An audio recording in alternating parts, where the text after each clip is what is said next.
বাবা আমি একটু বাইরের দিকে ঘুরতে যাচ্ছি। আরে বাবু, কালকে যে মানি ব্যাগে 5,000 টাকা রাখছিলাম সেটা কোথায় গেল? হ্যাঁ বুঝতে পারছিস নি?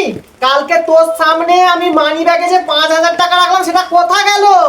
আরে একটু জোরে বলো, মুখ নড়ছে, কিছু শোনা যাচ্ছে না। আরে আর কত জোরে বলবো? জোরেই তো বলছি, শুনতে পাচ্ছিস নি? কি বলছো? কালকে তোর সামনে মানি ব্যাগে যে 5,000 টাকা রাখলাম সেটা কোথায় গেল? আরে কিচ্ছু শুনতে পাচ্ছি না। এক কাজ করো, তুমি এখানে এসে শোনো, তুমিও কিছু শুনতে পাবে না। যদি ওখানে গিয়ে আমি শুনতে পাই, দেখ তাহলে তুই এখানে আয়, তোর ওখানে গিয়ে আমি 12টা বাজিয়ে দেবো। रुको जरा सबर करो। বাবা কালকে টুম্পা কাকিমার সঙ্গে কোথায় যাওয়ার প্ল্যান করছিলে? কি বলতেছিস? কিছু শুনতে পাচ্ছি নি, আরো জোরে বল। আরে বাবা কালকে টুম্পা কাকিমার সঙ্গে কোথায় যাওয়ার প্ল্যান করছিলে?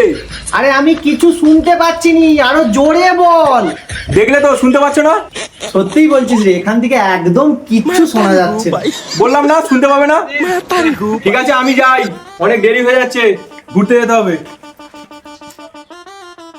ও বাবা এক কাজ করো তো, 2,000 টাকা খুব দরকার ছিল, একটু ফোন পে করো তো। হ্যাঁ হ্যাঁ ঠিক আছে ঠিক আছে, তোকে এক্ষুনি আমি 2,000 টাকা পাঠিয়ে দিচ্ছি, এক্ষুনি এক্ষুনি পাঠিয়ে দিচ্ছি।